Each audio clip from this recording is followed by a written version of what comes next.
Hello everyone, कैसे हैं आप सब लोग। आप सभी लोगों का स्वागत है हमारे अपने आपके इस प्यारे से YouTube चैनल पे। तो फ्रेंड्स, आज हम लोग जो है स्पेशली उड़ीसा के लिए, उड़ीसा के जो स्टूडेंट्स हैं उनके लिए जो है बम्पर वैकेंसी आई है उड़ीसा पब्लिक सर्विस कमीशन में, उड़ीसा PSC में, और ये है असिस्टेंट इंडस्ट्रीज ऑफिसर की AIO की वैकेंसी आई है। ग्रुप V की ये वैकेंसी है। इसके बारे में आज हम लोग जो है बात करने वाले हैं। कहां पर जाना है इन्होंने? Orissa industries service under micro small and medium enterprises department में जाना है। इसकी डिटेल्स आपको www.opsc.gov.in पर जो है आपको इसकी पूरी जानकारी मिल जाएगी। कब से फॉर्म फिलिंग स्टार्ट है, सारी बातें जो है धीरे धीरे मैं आपके साथ डिस्कस करूंगा। क्या एग्जाम का पैटर्न रहना है, आपको एग्जाम की तैयारी किस तरह करनी है, सारी चीजें जो है हम इस वीडियो में बात करने वाले हैं। तो अगर हम जो है केवल एक बेसिक ओवरव्यू लेने की कोशिश करें तो हमारा जो है ये टोटल कितनी पोस्टें हैं, हमारा जो है टोटल 151 पोस्टें हैं। अपने आप में एक बहुत अच्छी और बहुत बम्पर वैकेंसी इसे हम कह सकते हैं। ठीक है जी। कैटेगरी किस में आती है? इंजीनियरिंग जॉब में आती है। और हमारा जो है जितने भी स्टूडेंट ने बीटेक किया हुआ है ना, बीटेक किया हुआ है, चाहे वो किसी भी ब्रांच से, इलेक्ट्रिकल से है, सिविल से है, मैकेनिकल से है, IT से है, एग्रीकल्चर से है, किसी भी ब्रांच से, बशर्ते आपका जो है बीटेक किया हुआ होना चाहिए। फॉर्म भरने की जो स्टार्ट है वो हमारी 15 जनवरी से लेकर 15 फरवरी तक एक माह का समय आपके पास जो है फॉर्म भरने के लिए है। फॉर्म फिलिंग की डेट जो है स्टार्ट हो चुकी है। अब यहां पर बात करें जॉब लोकेशन कहां होने वाली है। जॉब लोकेशन होने वाली है आपकी उड़ीसा में। एलिजिबिलिटी क्या है? बीटेक किया हुआ होना चाहिए आपने किसी भी ब्रांच से, है ना। बीटेक आपका किया हुआ होना चाहिए या BE बैचलर इन इंजीनियरिंग किया हुआ होना चाहिए किसी भी ब्रांच से। एज लिमिट जो है वो 21 साल से 38 साल जो है एज लिमिट है। एप्लीकेशन फीस यहाँ पर उड़ीसा में जो है इस फॉर्म के लिए कोई भी एप्लीकेशन फ़ीस नहीं है। और अगर बात करें तो इसका जो है रिटन एग्ज़ाम होगा और साथ में जो है पर्सनालिटी टेस्ट होगा या इंटरव्यू होगा, इसके बारे में हम बात करेंगे। और जो है हमारा जो है ये 4600 ग्रेड पे की नौकरी होने वाली है। 4600 की हमारा जो है ग्रेड पे की नौकरी होने वाली है। हेल्पलाइन नंबर ये है और जो है उसकी वेबसाइट ये है। ठीक है। अब हम यहाँ पर इस वैकेंसी के बारे में कि क्या अदर स्टेट के कैंडिडेट एलिजिबल हैं उसके बारे में बात करेंगे, क्या इसका सिलेबस है उसके बारे में बात करेंगे, और हमें किस तरह से जो है इस एग्जाम की तैयारी करनी है इसके बारे में हम लोग जो है आने वाली वीडियोस में बात करेंगे। तो देखिएगा यहाँ पर जो टोटल वैकेंसीज हैं ये हमारा जो है 151 वैकेंसीज हैं और 1/3 पोस्टें जो है वुमेन्स के लिए रिजर्व्ड हैं। तो आप देख लीजिए यहाँ पर जो है 101 पोस्ट मैन के लिए हो गई हैं, 50 जो है आपका जो है फीमेल के लिए हो गई हैं। ठीक है। डिफरेंट कैटेगरीज का यहाँ पर दिया गया है। अनरिजर्व के में है 52 सीटें हैं आपका जो है, इसमें 18 हैं, SC में जो है 35 हैं और ST में जो है हमारा 46 हैं। टोटल जो है हमारा 151 है। एक बम्पर वैकेंसी, इससे बढ़िया वैकेंसी आ नहीं सकती, इससे बढ़िया वैकेंसी इंजीनियरिंग के फील्ड में मैंने देखी नहीं इस तरह की वैकेंसी। तो बम्पर वैकेंसी है, बम्पर मौका है, आप लोग जो है अच्छे से इसकी तैयारी करना है। अब यहाँ पर बात करते हैं थोड़ा सा आगे। देख लीजिए एजुकेशन क्वालिफिकेशन क्या है। आप में इसमें बीटेक माना हुआ है, BE माना हुआ है, किसी भी ब्रांच से आपका बैचलर इन टेक्नोलॉजी होना चाहिए, बैचलर इन इंजीनियरिंग होना चाहिए। आपकी कोई भी ब्रांच हो, सिविल हो, इलेक्ट्रिकल हो, मैकेनिकल हो, इलेक्ट्रॉनिक्स हो, इंस्ट्रूमेंटेशन हो, IT हो, आपकी एग्रीकल्चर हो, कोई भी ब्रांच हो, आपने बीटेक किया हुआ होना चाहिए, किसी भी ब्रांच से आपका चलेगा। अब अगर हम बात करें यहाँ पर जो है अदर एलिजिबिलिटी क्राइटेरिया, बीटेक तो सर मेरा हो गया है तो क्या मैं इसके लिए एलिजिबल हूँ? तो देखिए इसके लिए स्पेशली ये पोस्ट फेवरेबल है उड़ीसा के एस्पिरेंट के लिए, जो छात्र उड़ीसा के हैं और उड़ीसा के स्टूडेंट के लिए जो है फेवरेबल है। क्यों फेवरेबल है? देखिए भारत का नागरिक होना चाहिए, पहली बात उसने कह दी है। दूसरी बात उसने कह दी है कि मेंटली फिट होना चाहिए। सब चीज़ बढ़िया है, ठीक है, वो काम भी चलेगा। तीसरा पॉइंट उसने कहा है कि उसने जो है क्या उड़ीसा में जो है उसने जो है पास किया हुआ होना चाहिए उड़ीसा एज ए सब्जेक्ट, है ना। उड़ीसा एज ए सब्जेक्ट उसने जो है पास किया हुआ होना चाहिए, या फिर जो है उसका जो है नॉन लैंग्वेज सब्जेक्ट जो है उसका जो है उड़ीसा एज ए मीडियम उसने रखा होना चाहिए अपने एग्जाम में, या फिर जो है उड़ीसा जो है उसने जो है क्या करा है, उड़ीसा में जो है उसने इस तरह का जो है उसको उड़ीसा में मतलब कहीं ना कहीं उसकी स्पेशलाइजेशन होनी चाहिए। तो ये पॉइंट अगर आप ये एलिजिबिलिटी क्राइटेरिया को फुलफिल करते हैं तो आप भी लोग जो है इस पोस्ट के लिए एलिजिबल हैं। अब आ जाते हैं आगे की बातें। मेथड ऑफ सिलेक्शन क्या होगा जी, किस तरह से सिलेक्शन होगा। तो यहां पर अगर मैं बात करूं तो यहां पर हमारा एक तो रिटर्न होने वाला है ना, रिटर्न होने वाला है, और रिटर्न के बाद हमारा क्या होने वाला है, रिटर्न के बाद जो है हमारा होने वाला है इंटरव्यू। ठीक है, अब रिटर्न में भी हमारे पास दो पेपर होने वाले हैं, पेपर 1 और हमारा जो है पेपर 2। पेपर 1 किससे रिलेटेड है, जनरल इंजीनियरिंग से रिलेटेड है, जनरल अवेयरनेस से रिलेटेड है और हमारा जनरल एप्टीट्यूड से रिलेटेड है। ठीक है, 100 मार्क्स का ये होने वाला है, और हमारा जो है पेपर 2 बेसिक इंजीनियरिंग वो हमारा 300 मार्क्स का होने वाला है।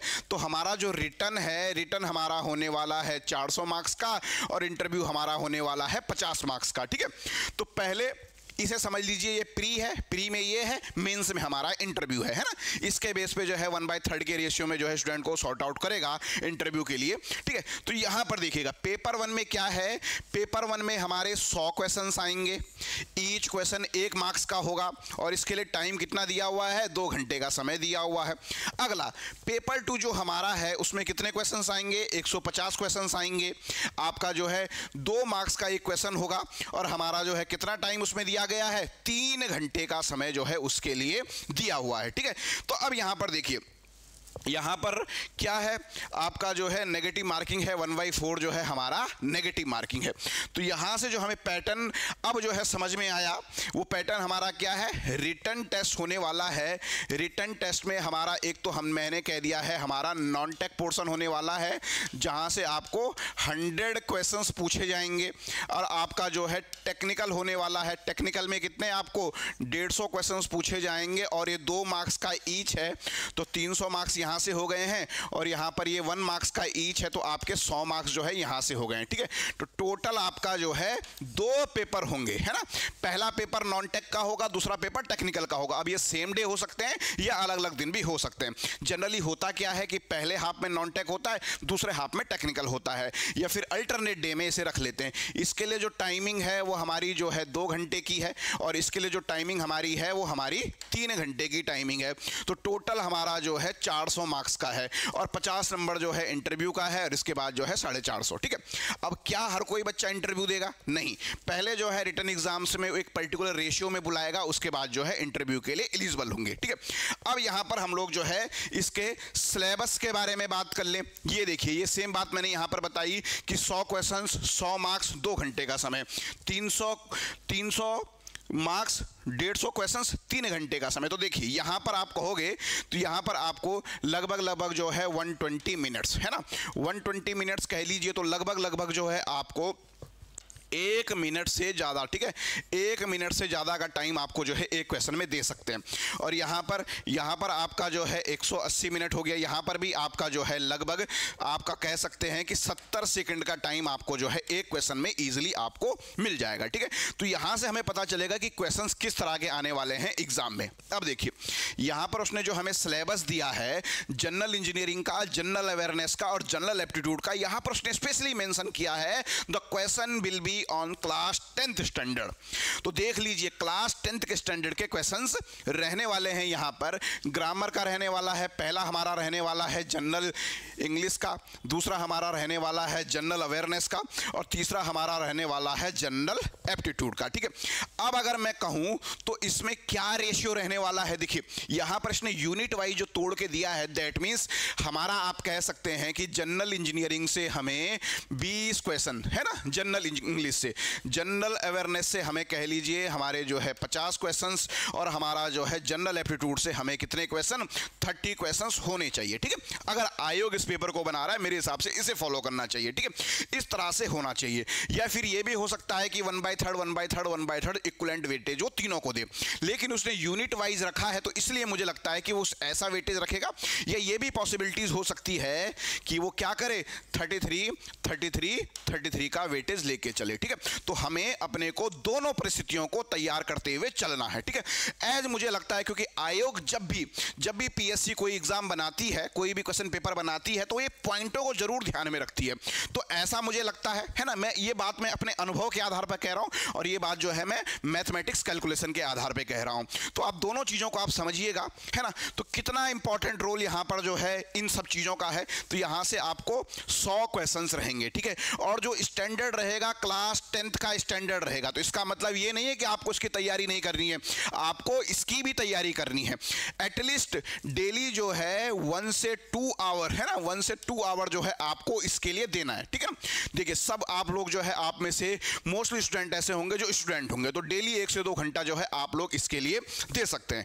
अब आ जाती है बात हमारे टेक्निकल के सिलेबस की। तो टेक्निकल का सिलेबस जहां पर हमारे जो है 150 क्वेश्चंस आने वाले हैं और 2 मार्क्स का ईच है। तो टोटल जो है हमारे 300 मार्क्स का है और टोटल जो है इसने हमें जो दिए हैं वो 8 यूनिट इसने हमें दी हैं, है ना। 8 यूनिट जो है इसने हमें दी है। तो लगभग हम ये कह सकते हैं कि हर एक यूनिट से हमें 15 से 20 क्वेश्चंस देखने को मिलेंगे। हर एक यूनिट से हमें 15 से 20 क्वेश्चंस देखने को मिलेंगे और हर एक यूनिट का जो रोल रहेगा वो हमारा जो है 30 से 40 मार्क्स का रहेगा। हर एक यूनिट का रोल अपने आप में 30 से 40 मार्क्स का यहां पर रहेगा, ठीक है। पहला क्या है, सी एंड डाटा स्ट्रक्चर। ये हमारा कंप्यूटर साइंस की यूनिट है ना। इसमें जो है problem solving process, algorithm, flow chart, structure of C, characters identification, keyword, data type, constant and variable statement, input and output statement, operator and exercise. तो ये हमारा जो है कंप्यूटर साइंस का ये वाला हमारा पोर्शन है, ठीक है। देखिए चाहे आप किसी भी ब्रांच के हों ये आपको पढ़ना पड़ेगा, ठीक है। ये हमारा किसका है, ये हमारा जो है कंप्यूटर साइंस का है, ठीक है जी, कंप्यूटर साइंस का है। या हम कहें कि इसमें से बेसिक जो फर्स्ट ईयर में हम लोग पढ़ते हैं बेसिक इंजीनियरिंग में, वहां पर जो है कंप्यूटर साइंस में थोड़ा बहुत पोर्शन जो है हम लोग यहां पर भी इसका कवर करते हैं। तो देख लीजिए इसका ये रोल है। पहली यूनिट इसमें हो गई। दूसरी यूनिट हमारी हो गई है इंजीनियरिंग मैकेनिक्स की, है ना। तो हमारी 12th की फिजिक्स का यहां पर बड़ा इंपॉर्टेंट रोल आ जाता है। इंजीनियरिंग मैकेनिकल इंजीनियरिंग के अंदर हम इसे पढ़ते हैं और हमारी 12th के फिजिक्स का जो है यहां पर एक बड़ा इंपॉर्टेंट रोल हो जाता है। यहां पर भी इसका भी क्या वेटेज रहेगा, 30 से 40 मार्क्स का जो है आपको यहां से मिलने वाला है। अब अगर हम बात करें बेसिक मैन्युफैक्चरिंग प्रोसेस की, तो बेसिक मैन्युफैक्चरिंग प्रोसेस में भी यहां पर भी ये भी हमारा जो है मैकेनिकल इंजीनियरिंग के अंदर आता है। तो यहां पर भी आपको 30 से 40 क्वेश्चन जो है आपको इजीली यहां से देखने को मिलेंगे। अब अगर हम बात करें हमारा बेसिक इलेक्ट्रिकल इंजीनियरिंग, है ना, जिसे जो है मैं आप लोगों को पढ़ाऊंगा और इस एग्जाम के लिए, इस तरह के एग्जाम के लिए जो है मैं 9वें स्टेट में मैं पढ़ाने जा रहा हूं, उड़ीसा के लिए। तो ये हमारा जो है इलेक्ट्रिकल इंजीनियरिंग का सिलेबस रहेगा। किसी भी स्टूडेंट को ऐसा फील नहीं होगा कि वो जो है किसी और ब्रांच का है और वो इलेक्ट्रिकल इंजीनियरिंग जो है पढ़ रहा है, ऐसा बिल्कुल उसको फील नहीं होगा, बिल्कुल उसको आनंद आएगा, है ना। 30 से 40 क्वेश्चंस आपको यहां पर देखने को मिलेंगे और यहां से 30 से 40 क्वेश्चंस जो है आपको बड़े अच्छे क्वेश्चंस आपको मिलेंगे। ऐसा मिलेगा कि आप एग्जाम में यहां पर जो है 90-95% क्वेश्चंस जो है अटेम्प्ट करके लाओगे, ये मेरी गारंटी आप लोगों के साथ है। डिस्क्रिप्शन बॉक्स में आपको हमारे व्हाट्सएप ग्रुप का लिंक मिल जाएगा, हमारे टेलीग्राम ग्रुप का लिंक मिल जाएगा। आप जो है उन दोनों ग्रुप्स को जो है ज्वाइन कर सकते हैं। इसके अलावा अगर हम बात करें तो बेसिक इलेक्ट्रॉनिक्स, ये भी जो है मैं आपको पढ़ाने वाला हूं। बेसिक इलेक्ट्रॉनिक्स में उसने बेसिक इलेक्ट्रॉनिक्स लिया है, साथ में जो है उसने डिजिटल इलेक्ट्रॉनिक्स भी लिया है। तो यहां पर ये पूरा मैथमेटिक्स वाला है ना। यहां पर ये मैथमेटिक्स वाला है, नीचे वाला पोर्शन, इसको बढ़िया से करेंगे पूरी बेसिक इलेक्ट्रॉनिक्स को। ये भी जो है मैं आपको कराने वाला हूं। तो 30 से 40 मार्क्स का जो है इसका रोल होने वाला है। यूनिट 6 की बात करें, बेसिक सिविल इंजीनियरिंग, बिल्कुल यहां पर जो है एकदम अच्छे से जो है आपको जो है केसी सर इसको करवाएंगे। मजा आएगा, आप लोगों को फील आएगा सिविल इंजीनियरिंग का। और हमारा जो है इसका भी क्या रोल है, इसका भी जो है हमारा जो है 30 से 40 मार्क्स का रोल है। अब अगर हम बात करें हमारा 7th यूनिट जो है हमारा एनवायरमेंट इंजीनियरिंग, यहां से भी आपको कितना, यहां से भी आपको जो है 30 से 40 क्वेश्चन जो है आपको देखने को मिलेगा। अब अगर हम बात करें क्वालिटी मैनेजमेंट, आज के समय में प्रोडक्शन के अंदर ये सब्जेक्ट होता है और खासकर इंडस्ट्री में बहुत प्रचलित है। इंडस्ट्री में ये चीजें बहुत प्रचलित है। टोटल क्वालिटी मैनेजमेंट, टीक्यूएम क्या होता है, प्रिंसिपल ऑफ टीक्यूएम क्या होते हैं, क्वालिटी फंक्शन क्या होता है ना, कंसेप्ट ऑफ जीरो डिफेक्ट क्या होता है, सिक्स सिग्मा क्या होता है, काइजन क्या होता है ना। और मैं आपको बताऊं कि I am a six sigma, मैं जो है सिक्स सिग्मा का जो है ग्रीन बेल्ट होल्डर हूं, है ना, सिक्स सिग्मा ग्रीन बेल्ट मेरे पास है। तो यहां पर ये जो है क्वालिटी मैनेजमेंट वाला पोर्शन है, ये वाला पोर्शन जो है प्रोडक्शन के तहत आता है। इसे भी जो है कुछ पोर्शन केसी सर, कुछ पोर्शन रवि सर और कुछ पोर्शन जो है मैं इसको जो है मिलाकर कराने वाले हैं, ठीक है। तो यहां पर आप लोगों ने देखा इस एग्जाम के लिए आपको क्या करना है। इस एग्जाम के लिए भाई साहब हमें तो जो है टेक्निकल तो पढ़ना ही है, टेक्निकल के साथ साथ हमें क्या करना है, टेक्निकल के साथ साथ जो है हमें नॉन टेक भी पढ़ना है। अब टेक्निकल में हमें मेनली कौन कौन से सब्जेक्ट पढ़ने हैं, अगर मैं बात करूं तो हमें जो है पहले पढ़ना है जी हमारा कंप्यूटर साइंस में हमारा जो है, मैं ना ब्रांच लिख रहा हूं केवल यहां पर, ठीक है ना, कंप्यूटर साइंस हमारा हो गया है। कंप्यूटर साइंस के अलावा हमें क्या पढ़ना है, हमें पढ़ना है जी हमारा इलेक्ट्रिकल, है ना, हमें क्या पढ़ना है जी, हमें पढ़नी है हमारी इलेक्ट्रॉनिक्स, इलेक्ट्रिकल हो गया हमारा, इलेक्ट्रॉनिक्स हो गया। उसके अलावा क्या है जी, उसके अलावा हमें पढ़नी है जी हमारी सिविल, और उसके अलावा हमें क्या पढ़ना है जी, उसके अलावा हमें पढ़नी है हमारी यहाँ पर मैकेनिकल। तो देखिए कितनी इंजीनियरिंग की 5 ब्रांचेज आपको टेक्निकल के अंदर पढ़नी है। नॉन टेक में क्या पढ़ना है आपको, नॉन टेक में आपको जीएस पढ़ना है, जीके पढ़ना है और हमारा जो है एप्टीट्यूड पढ़ना है, ठीक है। एप्टीट्यूड में हमारा मैथमेटिकल एप्टीट्यूड भी हो गया और हमारा रीजनिंग भी हो गया। तो ये हमारा जो है एग्जाम का सिलेबस है।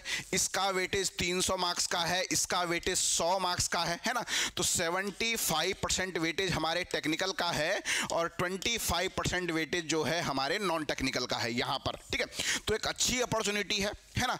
अब आप पर्टिकुलर जो है इस वैकेंसी के रिगार्डिंग अगर आप हमसे जुड़ना चाहते हैं तो डिस्क्रिप्शन बॉक्स में आपको हमारे व्हाट्सएप ग्रुप का लिंक मिल जाएगा, हमारे टेलीग्राम ग्रुप का लिंक मिल जाएगा, आप उसको जो है डेडिकेटली ज्वाइन कर सकते हैं। धीरे धीरे जो है इस चैनल पर आप देखोगे कि इस वैकेंसी से रिलेटेड जो है डेडिकेटेड वीडियो आने लगेंगे। अगर बात करें सेम इस तरह की वैकेंसी के लिए, हमारी टीम ने सबसे पहले जो है हमने पढ़ाया एमपी में, एमपी के बाद हमने पढ़ाया बिहार पब्लिक सर्विस कमीशन के लिए, उसके बाद हमने पढ़ाया गुजरात पब्लिक सर्विस कमीशन के लिए, उसके बाद हमने पढ़ाया यूकेपीएससी के लिए, उसके बाद आजकल हम लोग पढ़ा रहे हैं हमारा दोबारा से जो है आरपीएससी के लिए, इसके अलावा हमने पढ़ाया इसके लिए हरियाणा पब्लिक सर्विस कमीशन के लिए, है ना। तो इस तरह से हमारे पास जो है एक डेडिकेटेड टीम है जो हम लोग जो है इस एग्जाम के लिए करवाते हैं। हमने कुछ प्लेटफॉर्म जो है हमने एज ए फ्रीलांसर हमारी पूरी टीम ने पढ़ाया, लेकिन पूरी टीम अब एक साथ एक प्लेटफॉर्म पर है आप लोगों के लिए। तो उड़ीसा एक बहुत अच्छी अपॉर्चुनिटी है, उड़ीसा फीमेल्स आपके लिए तो और भी अच्छी अपॉर्चुनिटी है। 1/3 जो है फीमेल रिजर्वेशन के कारण 50 वैकेंसी आपके लिए है। तो मिलकर जो है खूब मेहनत करेंगे और इस एग्जाम को क्रैक करने की पूरी कोशिश करेंगे। अगर आपको ये हमारा वीडियो पसंद आता है तो वीडियो को लाइक कर दीजिए, हमारे चैनल को सब्सक्राइब कर दीजिए। इसके अलावा अगर आपको लगता है कि ये वीडियो आपके किसी और फ्रेंड के साथ आपको शेयर करना चाहिए तो आप उसे जो है उसके साथ भी शेयर कर सकते हैं। धन्यवाद।